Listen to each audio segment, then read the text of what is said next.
Welcome, everyone, to Honoring Grief. This is our monthly space that we offer to help people hold and tend to their grieving hearts, exploring their losses through guided writing prompts. Margaret Ernst, who is one of the pastors at Chestnut Hill United Church in Chestnut Hill, Pennsylvania, co hosts this group with me, and it is really our honor and privilege to hold this space for you. And tonight we're going to focus on some of the personal losses in our lives that we've been grieving, as well as the collective grief that this year has brought, and some of the things that we've been mourning in our communities and in the broader world. And we're going to do that through some poetry and some writing prompts. And don't worry, this is not about being a good writer or being a poet or even about grieving the right way or grieving the wrong way. This is really, truly your space to be with your heart and whatever it wants to express on the page. So before we begin writing, I'm just going to invite you to just take a moment to settle in and just let your body arrive here. Just allowing yourself to leave behind whatever has come before this moment and to settle into this sacred or personal space you've created for yourself to be here with your grief. And you may just want to notice where your body is on your seat. Notice your feet if they're on the floor, the length of your spine, the crown of your head, any sensations you may be feeling. Where in your body are you feeling what you're feeling? And what's the quality of that sensation? Is it warm, cold, tingling, spacious, heavy? Just noticing. This isn't about fixing or managing. It's just about being with what is and allowing yourself to come to rest in this moment. You may wish, if you haven't already done so, to close your eyes. Maybe you want to place your hands on your heart. Just take some deep breaths to connect to your heartbeat.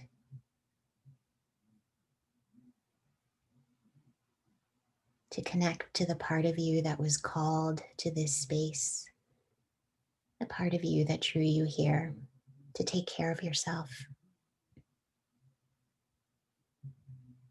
Just take some time to breathe into that,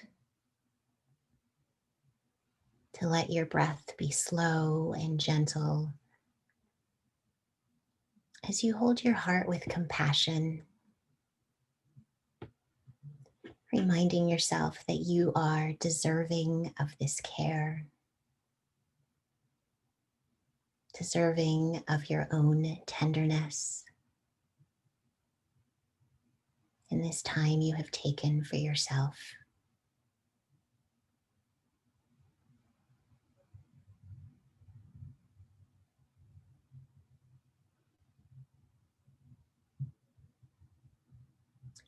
And now I'm going to invite you to bring to mind a loved one who is no longer with you. Whether that's through death or time and distance, maybe someone you just haven't been able to see this year, someone that you would want to see more than anything right now. Just allow yourself to connect with that person in some way.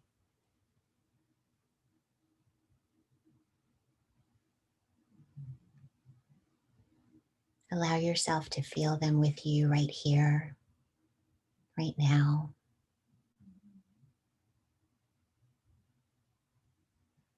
to feel their love reaching out to you, wrapping its warmth around you.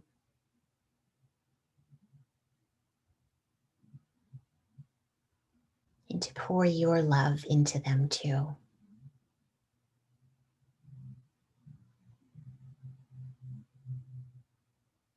Just let yourself rest here for a moment in this outpouring of love, in this heart connection.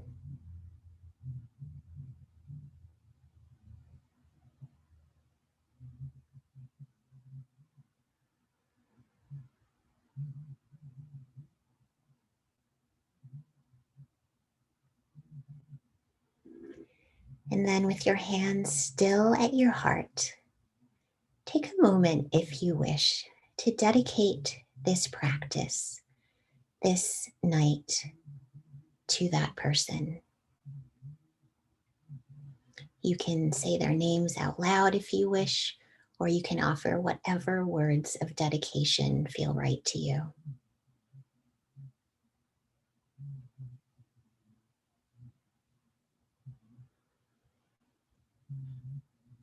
And then when you're ready, I invite you to open your eyes and return to the room that you're in.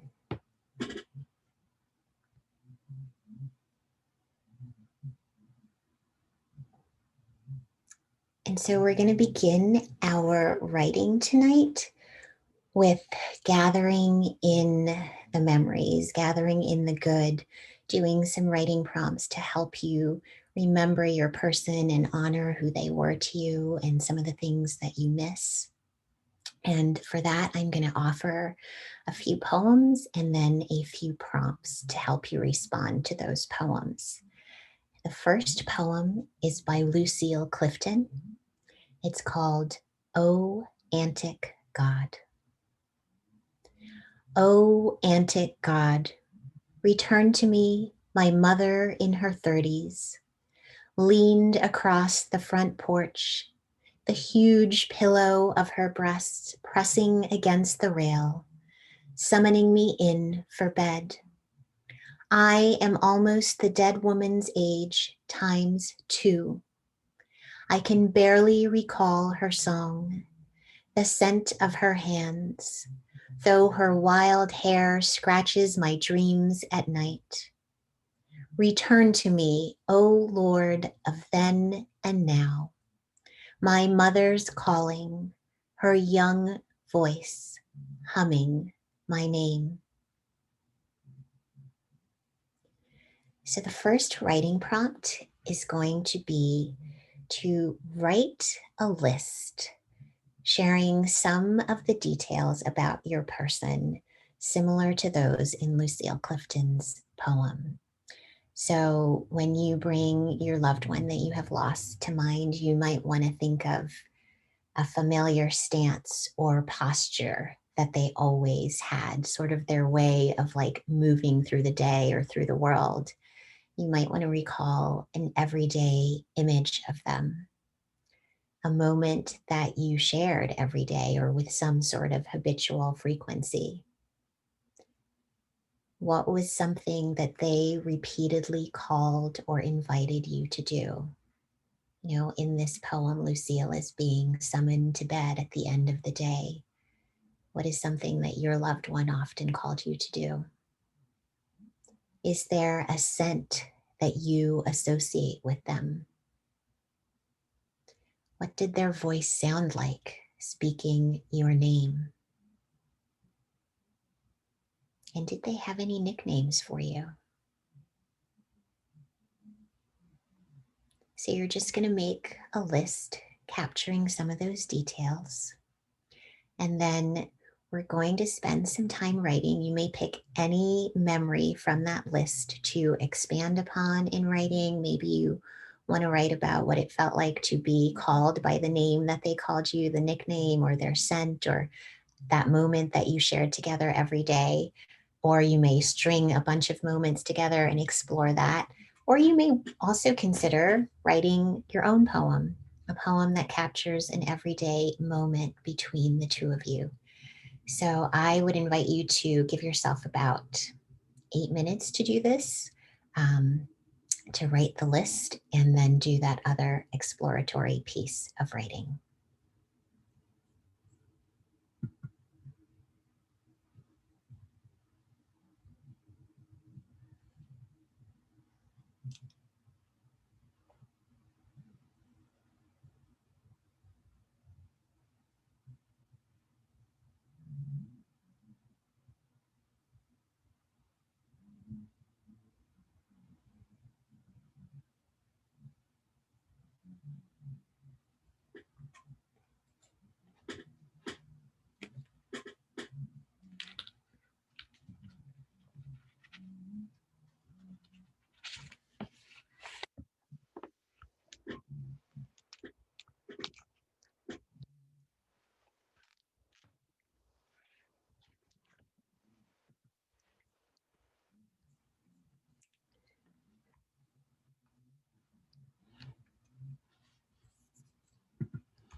Our second poem is Tide by Susan Donnelly.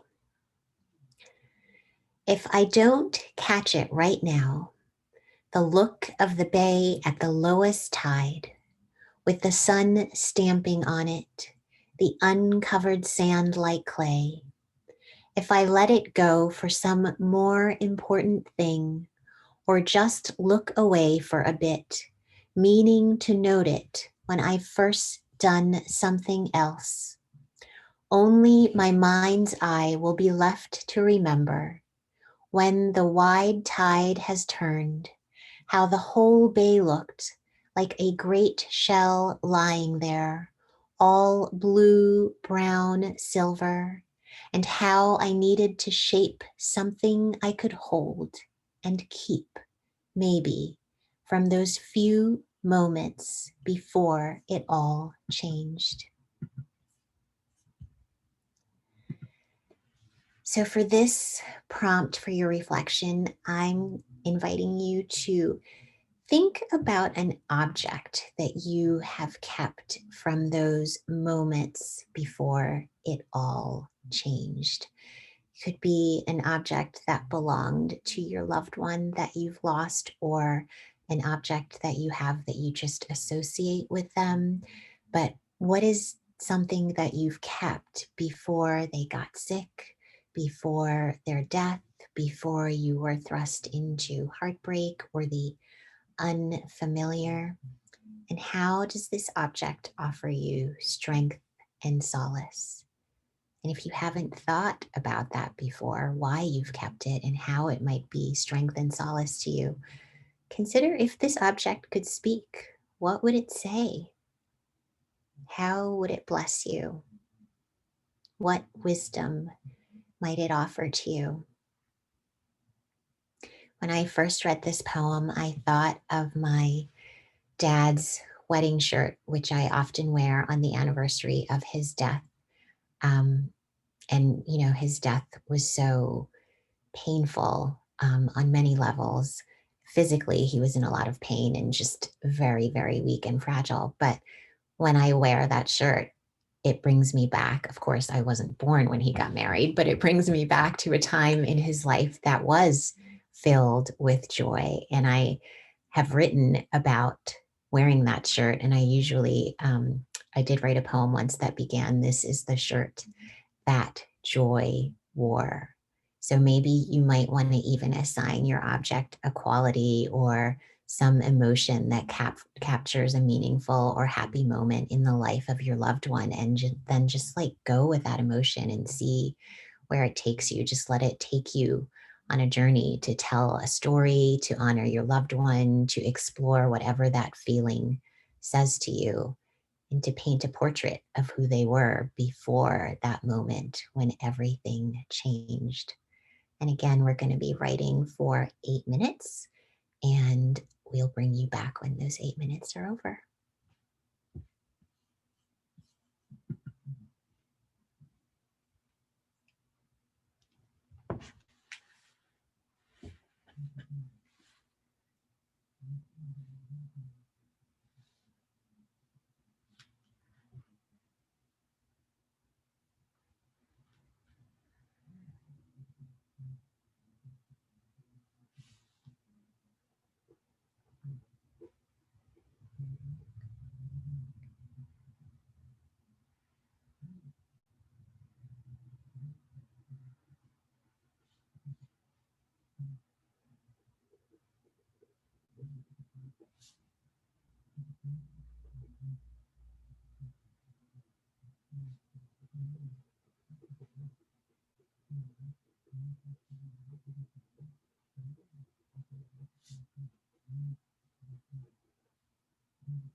So we are back for our third poem and prompt. Hopefully you've had a chance to pause the recording to give yourself the time that you need to write. And of course, you can always return to your writing whenever or go for longer than the 8 minutes. I'm recommending that you pause.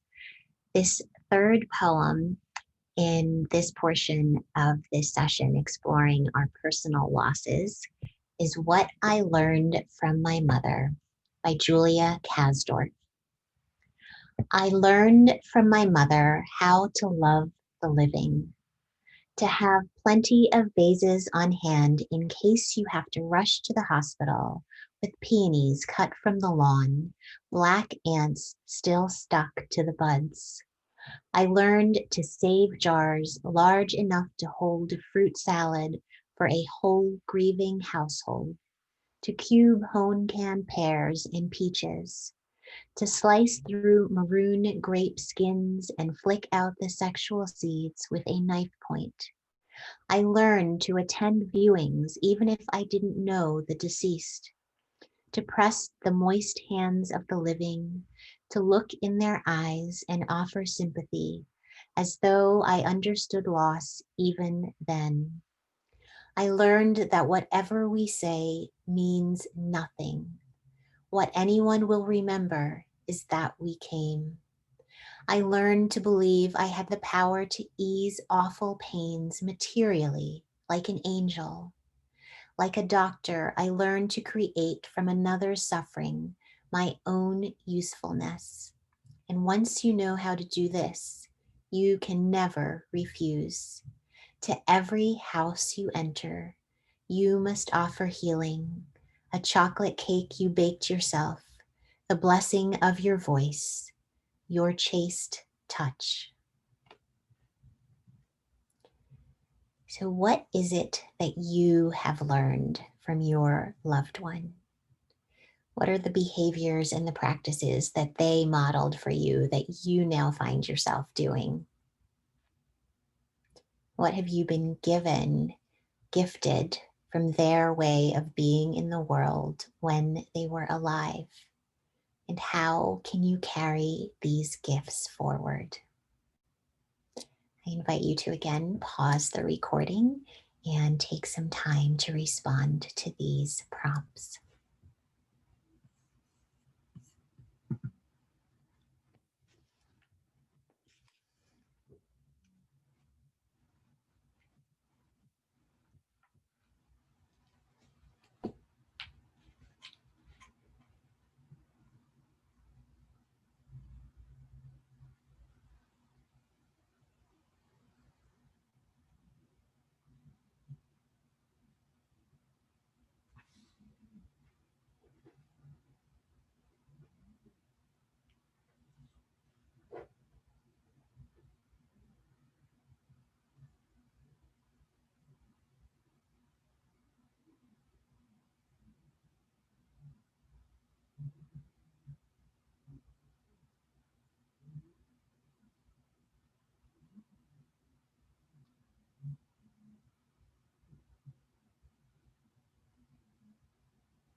I am Reverend Margaret Ernst, the Associate Pastor for Community Engagement at Chestnut Hill United Church, and I'm honored to take up the baton from Naila for the rest of our session. We're going to take a pause as we listen to some music and have a break for stretching or going to the bathroom or getting some water or getting some tea or a biscuit. But date nut bread, oatmeal muffin, anything that your heart desires in this moment. So we've been doing some deep, detailed prompts so far, and we'll be moving out of that space and bridging into a space of some where our personal losses connect to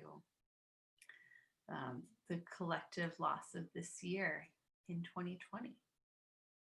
So I'll put on a song. I'll be putting on a song called The Lost Words Blessing from the Lost Words Spell Songs album.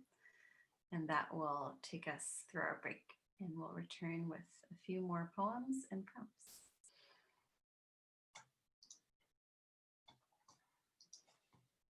The song is 4 minutes, so it'll be a 4-minute break. Come back whenever you're ready.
Enter the wild with care, my love, and speak the things you see.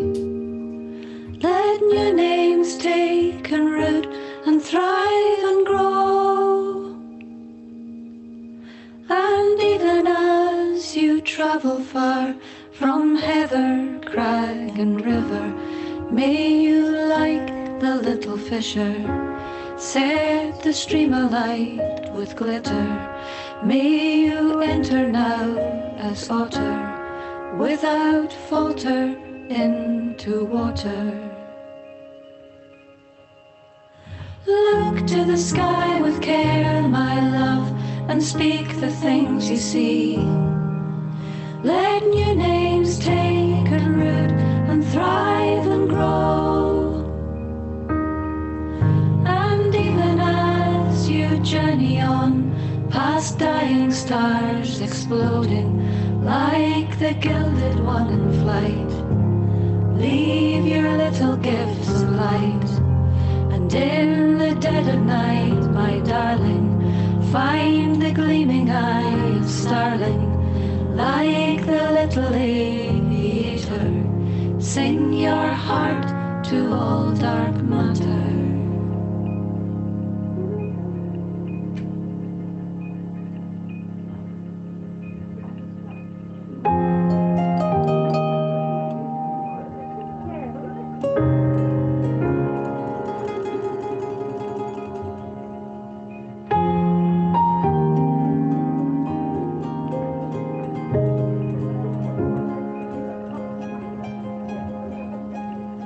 Walk through the world with care, my love, and sing the things you see.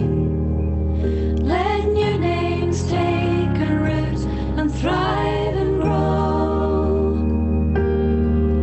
And even as you stumble through Macher sands eroding, let the fern unfurl your grieving. Let the heron still your breathing.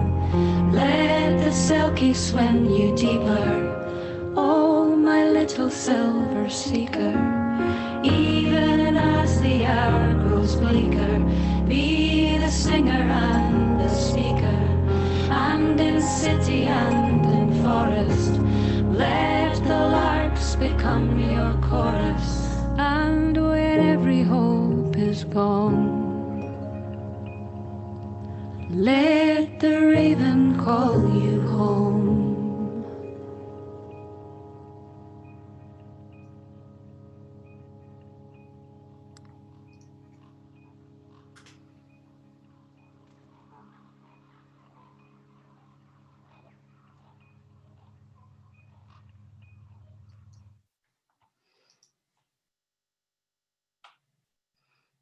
Hey, welcome back.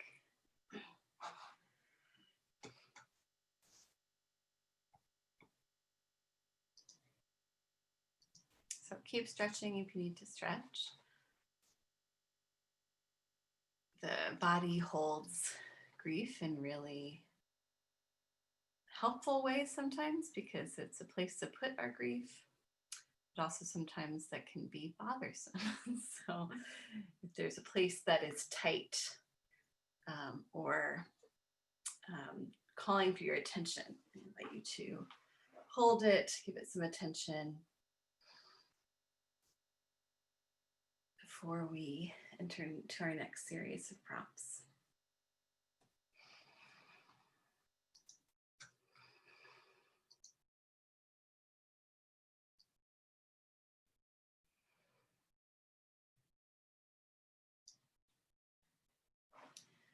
This next poem is from M Archive by Alexis Pauline Gumbs.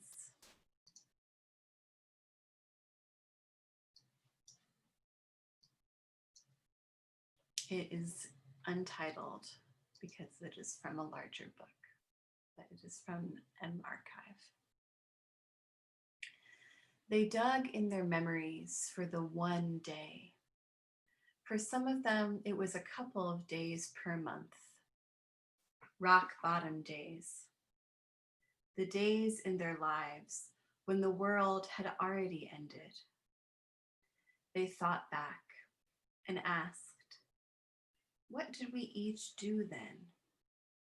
On the day that everything went wrong, when transportation and communication technologies conspired against us individually, when we personally couldn't get out of bed, dehydrated with crying, when we didn't ask for help, when we hurt the people we loved, when the sun died, when we lost everything, when we lost exactly who we needed to save, when we knew there would be no tomorrow. What do we each do then? How did we keep breathing past it? Because we are the ones that did. They dug for those memories and stacked them in a row. That's how. That's how we learned to get through this.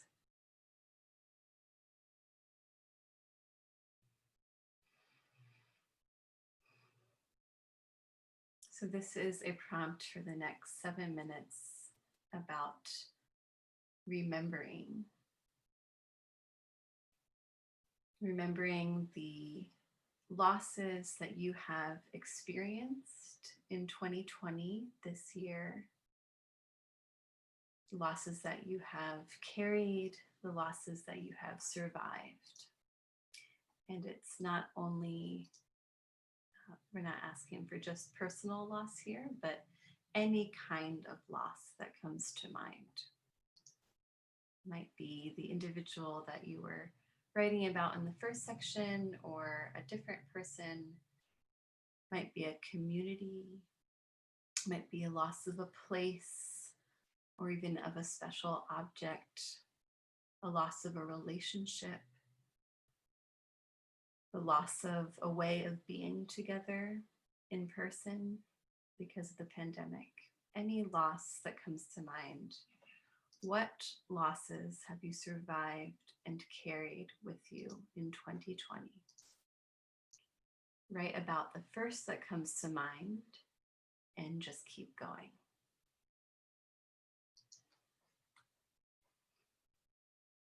I'll let the recording run for a few minutes and then I will pause it and we'll return to the next prompt, but we'll take 7 minutes for this one.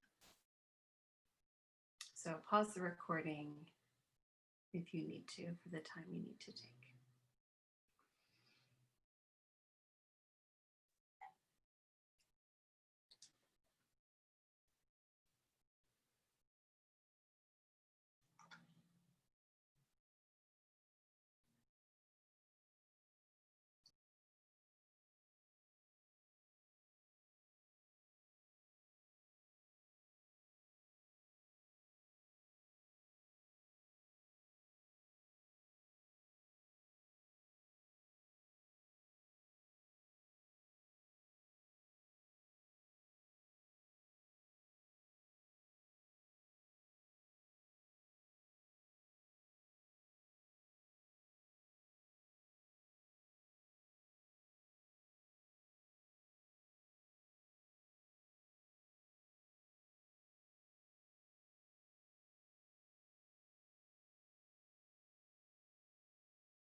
Okay, I invite you back and welcome back from that writing.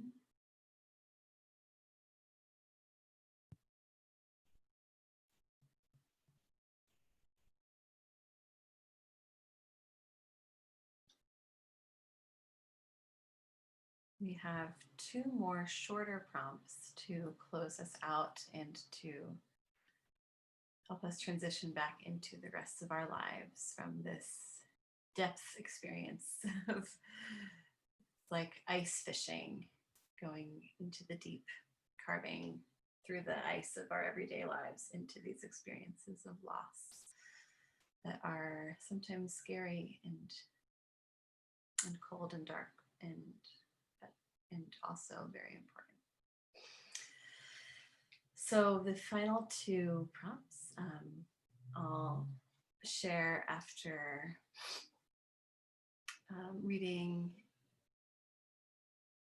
writing from Adrienne Marie Brown. And so we'll just go 8 more minutes for those of us who are actually on the call right now. We'll go till 8:37. Does that sound all right? Okay, awesome. So the reading is from Adrienne Marie Brown. We are living in impossible times. If it were fiction, it would be critiqued as hyperbolic. If it were nightmares, we would never sleep. We are living in times created by our own species. I can't remember the last time my tears weren't man-made. It feels like everything is broken. We must, each of us, fix our attention on the nearest wound, conjure within us the smallest parts of ourselves that are still whole, and be healers. Heal with words and prayer and energy. Heal with money, clean water, time, and action. There is enough destruction. There's enough nothingness swallowing the living world. Don't add to it. There's enough. Our visions are ropes through the devastation. Look further ahead. Like our ancestors did. Look further. Extend. Hold on. Pull. Evolve.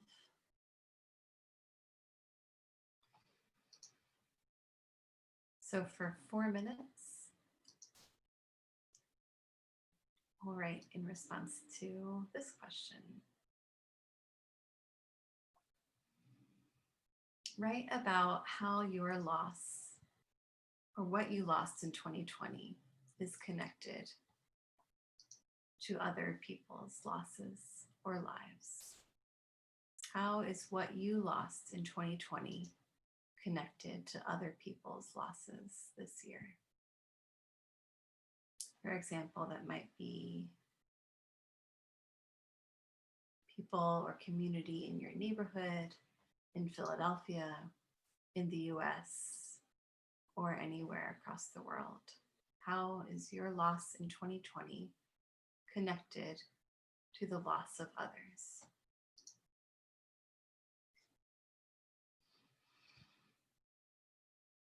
So pause the recording and come back in about 4 minutes, or take as long as you need for that last question.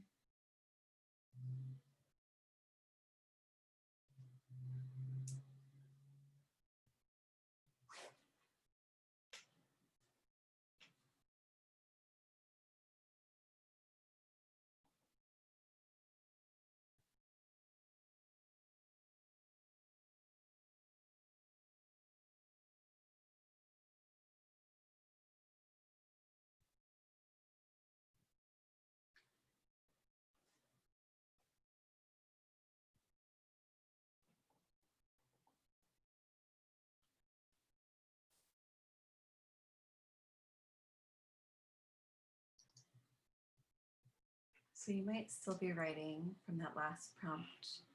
How is your loss connected to what other people lost in 2020?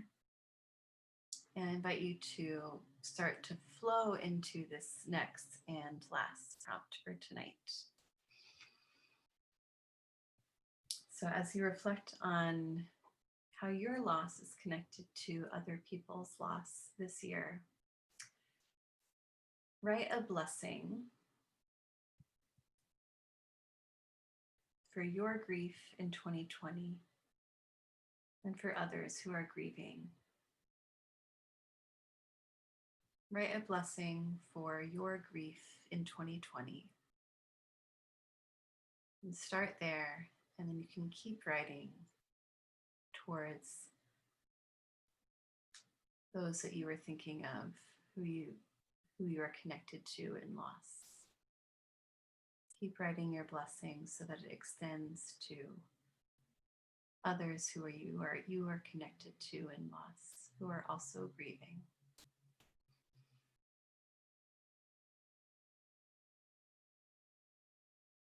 We'll write that blessing for 4 minutes.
So as you close writing your blessing for your grief and for yourself in your grieving and for others who are grieving this year, you might want to think about what you do with that blessing. And sometimes a blessing is just a blessing to write, and there's nothing that needs to be done with it. But you could put it underneath your bed You could rip it out of the page and put it somewhere where you can see it when you need it. Or you could put it under your mattress. You might find it in 3 years in a time you didn't know you needed it. Or even if there are some words that you shared that you might want to share with a friend who has gone through a loss, or share at any time that you feel called to, then it can be an offering and a gift for the world. Thank you, everyone, for joining us. We're so excited to offer this space.